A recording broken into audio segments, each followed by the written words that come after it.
तो जो आज का श्लोक है बहुत ही प्रसिद्ध है और यहाँ सूद गोस्वामी कह रहे हैं, तदा रजस्तमो भावा काम लोभादयश्चे चेत एत अनाविधम स्थितम सत्वे प्रसीदति। जो नित्यम भागवत सेव्या, तो अगर नित्य हम भागवत का श्रवण करते हैं तो नित्यम भागवत सेव्या का मतलब प्रभुपाद बताते हैं कि सवेरे भागवतम क्लास और शाम को गीता क्लास। तो प्रभुपाद ने जो नित्यम भागवत सेव्या बताया, तो गीता भी अगर गहराई से देखें तो भागवत है, क्योंकि भगवान का संदेश श्रीमद् भागवत है, वो भगवान की कथा है, और जो भगवत गीता है वो भगवान का संदेश है। तो दोनों भागवत, लेकिन व्यवहार में तो हम भागवत कहते हैं। श्रीमद् भागवत जो शुक परीक्षित का संवाद है और जो अर्जुन कृष्ण का संवाद है उसको गीता बोलते हैं, लेकिन वास्तव में अगर देखा जाए तो भगवान के संबंध में जो भी शास्त्र है उसे भागवत कहा जाता है, जिसमें भगवान ने स्वयं बोला है तो वो भागवत है, और जो भागवत ने बोला है यानी सुखदेव गोस्वामी भागवत हैं, भागवत पुरुष, तो उन्होंने बोला है उसकी भागवत है। तो नित्यम भागवत सेव्या, तो हमारा बहुत बड़ा सौभाग्य है कि श्रीमद् भागवत की ये जो विधि है, इसी के अनुसार प्रभुपाद ने ये आंदोलन को पूरे संसार में फैलाया है। और ये केवल इस्कॉन के मंदिरों में ही ऐसा होता है कि सवेरे श्रीमद् भागवत का क्लास हो और शाम को गीता का क्लास हो, केवल इस्कॉन के मंदिरों की ही विशेषता है। तो ये जो इस्कॉन के मंदिर हैं, ये जो है एक प्रयोगशाला है। प्रयोगशाला में आप प्रयोग करते हैं और उसका जो है परिणाम देखते हैं, तो उसको कहते हैं लेबोरेटरी। तो इस्कॉन के जितने मंदिर हैं लेबोरेटरी हैं, ये प्रयोगशाला है। और इसमें क्या है कि आपको थ्योरी सिखाई जाती है, फिलॉसफी सिखाई जाती है या सिद्धांत सिखाया जाता है, और फिर उसका जो है प्रयोग भी कराया जाता है।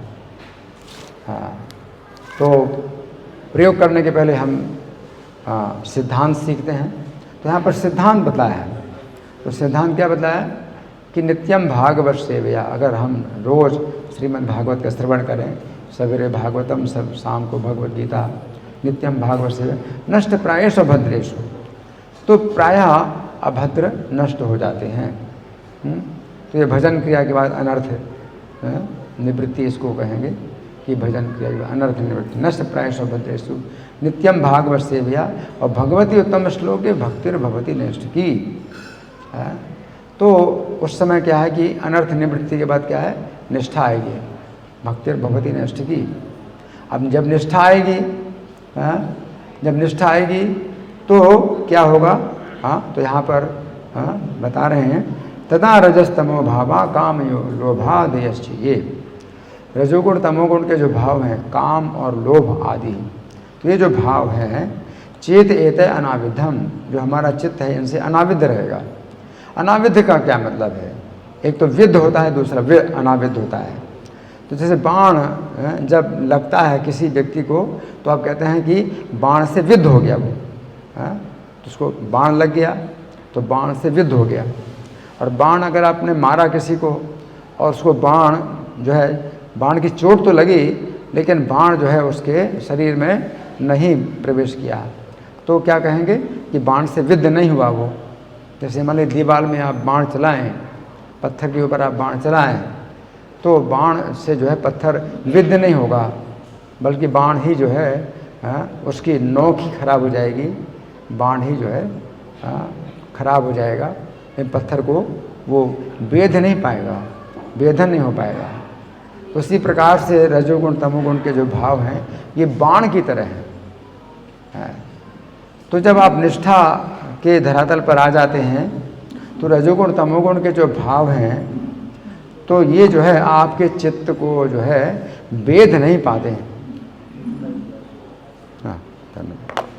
तो आपके चित्त को वेध नहीं पाते हैं, यानी विद्ध को जो है में घाव नहीं कर पाते हैं, या बाण जो है आर पार हो जाए, तो फिर क्या होगा, चेत एते अनाविधम स्थितम सत्व प्रसिद्ध, तो चित्त प्रसन्न हो जाएगा, सत्व गुण में स्थित होकर के चित्त प्रसन्न हो जाएगा। तो ये विशेषता है कि जब रजोगुण तमोगुण के जो भाव हैं, तो जब आप निष्ठा की धरातल पर नहीं हैं और रजोगुण तमोगुण के भाव आते हैं, तो वो बाण, रजोगुण के भाव एक बाण की तरह है। वो बाण क्या है? काम का बाण, काम बाण लगता है, क्रोध का बाण, लोभ का बाण लगता है ना। कोई व्यक्ति देखता है किसी सुंदर स्त्री को तो उस काम का बाण लगता है, और धन संपत्ति देखता है तो लोभ का बाण उसको लगता है, तो चित्त विध जाता है। और चित्त जब विध जाता है तो फिर क्या है कि व्याकुल होता है। अगर आपको बाण लगेगा और घाव पैदा कर देगा तो आप बहुत व्याकुल हो जाएंगे। तो पूरा जो संसार है ये काम और क्रोध, लोभ, मोह, मद, मत्सर, इनके बाणों से जो है सब विकल हैं, सब व्याकुल हैं। ये जो है यही संसार दावानल, संसार रूपी दावानल है, आग। तो इसकी काम अग्नि, काम की तुलना अग्नि से भी की गई है। काम, क्रोध, लोभ, ये क्रोध की अग्नि, लोभ की अग्नि, जिस अग्नि में आप जल रहे हैं, संसार, पूरा संसार काम अग्नि दावानल ये। और या फिर जो है इसको काम को बाण भी कहा जाता है कि काम का बाण लगा है, तो उसमें जो है वो बेचैन है। लोभ, क्रोध, इनके बाणों से जो है वो बेचैन होता है। तो ये सब जो है बाण, कई प्रकार के बाण हैं, लेकिन ये सब होते कहाँ से हैं? रजोगुण तमोगुण के। रजोगुण तमोगुण के भाव ही हैं ये, जो कि बाण बन करके चित्त को जो है वेध देते हैं। और चित्त अगर नहीं वेधा तो जो है कोई कष्ट नहीं होता। जैसे अर्जुन के बाण जब भीष्म देव को लगते थे तो उनको वेध डालते थे, शरीर को वेध डालते थे। तो भीष्म जी कहते हैं ये अर्जुन के बाण हैं, ये अर्जुन के बाण हैं, मुझे जो है पीड़ा पहुंचा रहे हैं। और अर्जुन की प्रशंसा कर रहे हैं भीष्म देव और शिखंडी बाण मार रहा है भीष्म देव को।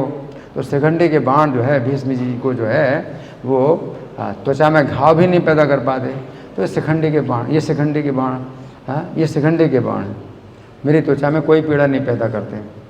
और अर्जुन के बाण हैं वो जो है वेद डालते हैं, पीड़ा पैदा करते हैं। और भीष्म जी प्रशंसा करें अर्जुन की, अर्जुन के बाण हैं ये अर्जुन के बाण हैं, शिखंडी के बाण।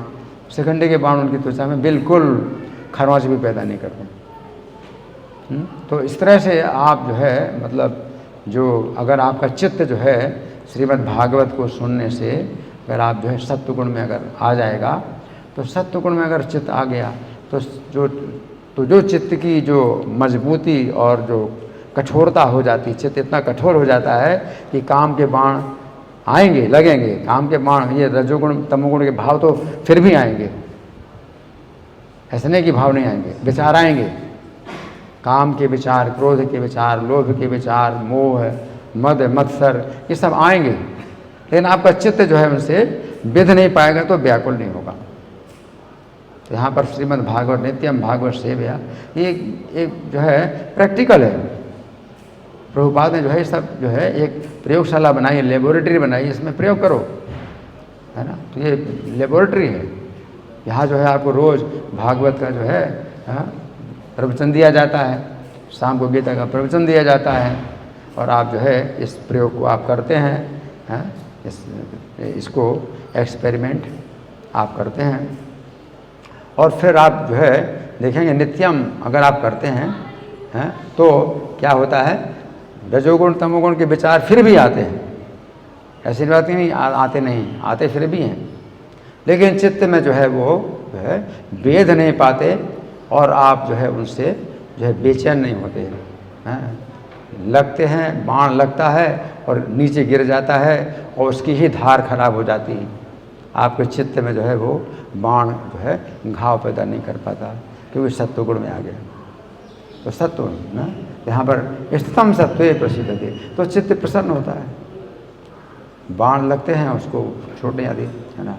तो यहाँ पर जो है ये बहुत क्रम से और जो है बड़े जो है क्रमबद्ध तरीके से ये बताया जाता है कि निष्ठा के धरातल पर व्यक्ति जो है मतलब इस तरह से होता है और चित्त प्रसन्न होता है। फिर आगे और आएगा उसमें कि निष्ठा के बाद फिर क्या होती है, फिर रुचि होती है, रुचि के बाद आसक्ति होती है, भाव आता है, फिर प्रेम आता है। तो ये क्रम से सब ये बड़े जो है प्रैक्टिकल श्लोक है, बहुत ही व्यवहारिक श्लोक है ना। और प्रभुपाद ने जो है अपने इस्कॉन के मंदिरों में ये जो है मतलब कठोर नियम बनाए कि ये करना है। तो यही अंतर है दूसरे मंदिरों में, इस्कॉन के मंदिरों में यही अंतर है। तो ये जो मंदिर में प्रभुपाद ने नियम बनाया है, सवेरे भागवतम क्लास, शाम को गीता क्लास, तो मंदिर में ही क्यों, हम अलग से कर सकते हैं। मंदिर में लोग दर्शन करेंगे और हम जो है अलग करेंगे, आश्रम में करेंगे, कोई अलग से लेक्चर हॉल बना लें, वहाँ करें। नहीं, ऐसा नहीं है। मंदिर में क्यों करेंगे, हमने मंदिर बनाया इसलिए कि लोग दर्शन करने के लिए आएंगे। तो लोगों की दर्शन करने की बहुत इच्छा होती है, सुनने की इच्छा नहीं होती। लेकिन अगर दर्शन करने आएंगे तो कानों में कुछ शब्द उनके भी प्रवेश करेंगे। तो ये शब्द जो है कानों में उनके प्रवेश करेंगे और उनके अंदर अगर उनकी जो है वो पर्याप्त उनके जो है शुभ कर्म हैं तो उनके अंदर भी सुनने की इच्छा होगी और बैठ जाएंगे। तो मंदिर इसलिए हमने बनाया है कि कोई व्यक्ति आकर के भगवान का संदेश सुने, भगवान की कथा सुने। और माइक पर हम क्यों बोलते हैं, इसलिए माइक पर बोलते हैं कि कोई व्यक्ति दर्शनार्थी भी जो है अगर आए, उसके कान में कुछ शब्द पड़ जाएं, और कान में कोई शब्द ऐसा भी पड़ जाता है कि वो शब्द ही उसके जो है कान के अंदर से प्रवेश करके प्रविष्टा कर्ण रंध्रेण स्वानाम भाव स्वरूपम धुनोति समलम कृष्णा सलिलस्य यथा शरद, कि भगवान जो है कान के छिद्र से ही प्रवेश करते हैं।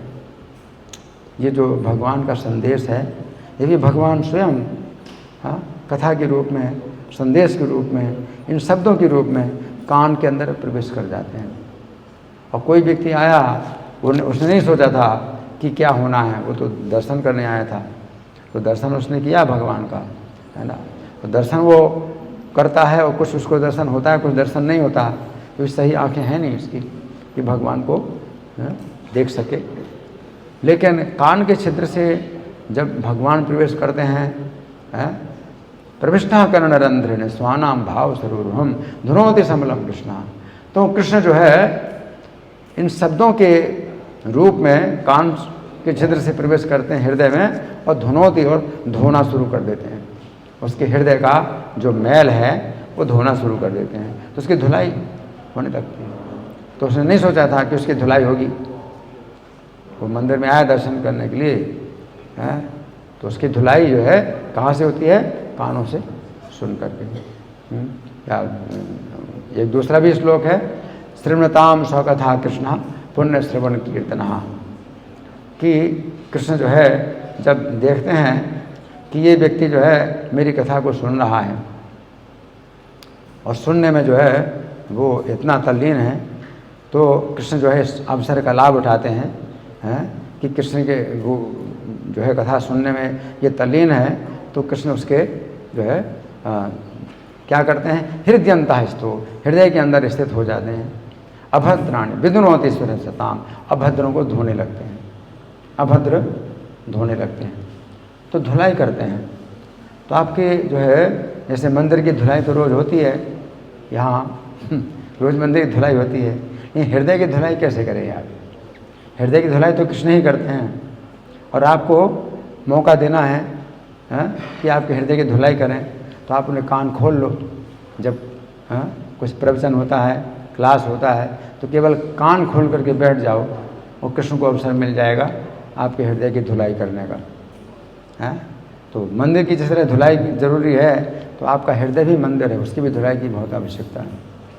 और जब हृदय बहुत स्वच्छ हो जाएगा तो आप फिर भगवान का दर्शन हृदय में भी कर पाएंगे। अभी मंदिर में आप भगवान का दर्शन करते हैं तो भगवान का दर्शन जो है हृदय में कर पाएंगे। तो हृदय में जो इतना मैल है, इतना मैल है, जैसे मान लीजिए कि 10 साल 20 साल तक इस मंदिर की सफाई ना हो तो भगवान को भी कोई देख नहीं पाएगा ठीक से, भगवान का दर्शन ही नहीं होगा। उनका भी मुँह सब मुख भी नहीं दिखाई पड़ेगा, कि उनका मुख कहाँ है, उनके चरण कहाँ हैं। तो उसी प्रकार से हृदय इतना कई जन्मों से धुलाई नहीं हुई है, तो समय के अनुसार गंदा हो गया, बहुत मैल जमा हो गया। और मैल जमा हो गया तो हृदय के अंदर भगवान को आप देख नहीं सकते। धूल, रजोगुण की धूल बहुत है, तमोगुण का अंधकार भी है। तो तमोगुण का अंधकार दूर होएगा कृष्ण कथा सुनने से, और रजोगुण की धूल है वो भी दूर दूर। तो अंधकार भी दूर होना चाहिए और मैल भी दूर होना चाहिए। मंदिर में जो है एक तो प्रकाश की बहुत आवश्यकता है और दूसरा सफाई की बहुत आवश्यकता है। तो सफाई होगी मंदिर की और प्रकाश भी होगा, अच्छा प्रकाश होगा, तो आप भगवान को देख सकते हैं। तो तमोगुण का अंधकार है हमारे हृदय में और रजोगुण की धूल है हमारे हृदय में। अंधकार धूल दोनों हैं। अब मंदिर में, हृदय के मंदिर में आप कैसे भगवान को देखेंगे? तो रजोगुण और तमोगुण के भाव जब जो है दूर हो जाएंगे तो आप सत्वगुण का प्रकाश हो जाएगा। और स्वच्छता, सत्वगुण में जो है स्वच्छता भी होती है। तत्र सत्वम निर्मलत्वात् प्रकाशकम, तो इसमें निर्मलता होती है, यानी धूल रहित स्वच्छता। तो सत्वगुण में स्वच्छता होती है, निर्मलत्वात् प्रकाशकम, और प्रकाशक होता है। तो सत्वगुण जो है धूल और जो है अंधकार को दूर कर देता है।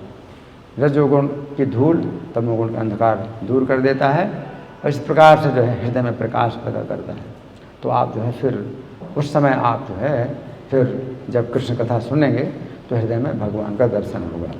तो ये जो है मतलब श्रीमद् भागवत के श्लोक हैं, तो ये बहुत ही प्रायोगिक हैं। आपको जो है इनका प्रयोग करना है, आपको प्रैक्टिकल इसमें जो है मतलब कार्य करना है। तो इसलिए प्रभुपाद ये कहते हैं कि मतलब प्रैक्टिकल करो, है ना। और प्रैक्टिकल क्या है? आप सुनिए, सुनना ही प्रैक्टिकल है। आप सुनते हैं और जो है आज्ञा का पालन करते हैं, आचार्यवान पुरुषो वेद। तो जो आदेश दिए जाते हैं मंदिर के अधिकारियों के द्वारा, उस प्रकार की आप सेवा करते हैं। तद्विधि प्रणिपाते न परिप्रश्न सेवया, तो आप प्रणाम करते हैं यहाँ हमेशा और प्रश्न करते हैं और सेवा करते हैं। तो उपदेक्षन्ति ते ज्ञानम ज्ञानिनः तत्त्वदर्शिनः, तत्वदर्शी ज्ञानी आपको ज्ञान का उपदेश करेंगे और आप समझ पाएंगे। तो हाँ, इसलिए यहाँ सब कुछ जो है मतलब श्रवण से ही प्रारंभ हो रहा है, श्रवण से प्रारंभ हो रहा है और फिर आप आगे आगे बढ़ते जा रहे हैं। और नाम का जो है जो जप है, तो ये भी आपका श्रवण ही है एक प्रकार से, कि आप सुन रहे हैं नाम का जप। तो नाम का जप की भी जो है संख्या पूर्वक आपको जप करना है, तो वो भी आपको सुनना है। तो ये भी जो है नाम के रूप में भी भगवान हृदय में प्रवेश करते हैं।